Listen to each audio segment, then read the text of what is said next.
Hello বন্ধুরা, তো চলে এসেছি আবার একটি বিশেষ গুরুত্বপূর্ণ আপডেট নিয়ে।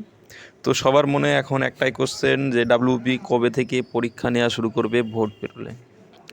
ভোট তো এই মুহূর্তে চলছে, বেশ কতগুলো পর্ব ভোট হয়ে গেছে, হবে। তার মধ্যে যে সমস্ত পরীক্ষার্থীরা ডাব্লিউবি এবং অন্যান্য ফর্ম ফিল আপ করে রেখেছে, সবার মনে এখন একটাই কোশ্চেন যে পরীক্ষা কবে নেবে, যে সমস্ত ভ্যাকান্সিগুলো তারা ফর্ম ফিল আপ করে রেখেছে। তো এর মধ্যে আছে যেরকম ডাব্লিউবি, পিআরবি যে সমস্ত পরীক্ষাগুলি নেয়, তার মধ্যে WB constable, SI, KP constable.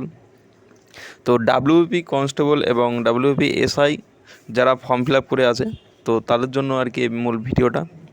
তো এর মধ্যে ডাব্লিউবি কনস্টেবল যে সমস্ত ডেটগুলি ঘোরাফেরা করছে, তো সেগুলো নিয়েও কথা বলবো। সাথে সাথে ডাব্লিউবি এসআই কবে পরীক্ষা হতে পারে, তো এর আগে একটা জানিয়েছিলাম, তো সেখানে কি হয়েছে, তো সমস্ত কিছু তোমরা এই ভিডিওতে জানতে পারবে। তার জন্য বলবো সবাই সম্পূর্ণটা দেখো, এবং দেখার পরে যদি ভালো লাগে তাহলে লাইক করো, এবং হেল্পফুল মনে হলে বন্ধুর সাথে শেয়ার করে দিও। আর চ্যানেলে নতুন হলে অবশ্যই সাবস্ক্রাইব করে দিও।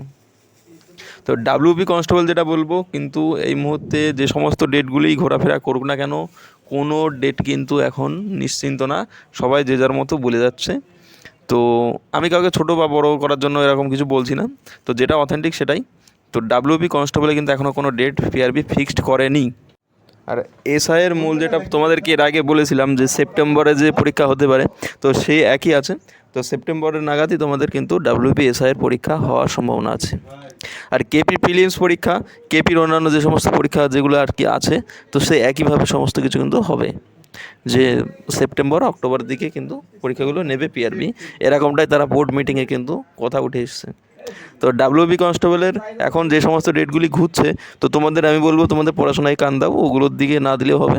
কেননা এখন কোনো ডেট কিন্তু পিআরবি ফিক্স করেনি, বা তারা কোনো সিদ্ধান্ত আসেনি যে ডাব্লিউবি কনস্টেবলের প্রিলিমস বা যে একটা পরীক্ষা হবে সেটা কবে নেওয়া হবে। তো বন্ধুরা, ভিডিওটা যারা দেখলে তাদেরকে অসংখ্য ধন্যবাদ। কোনো জিজ্ঞাসা থাকলে অবশ্যই কমেন্টে জানিও। Thank you.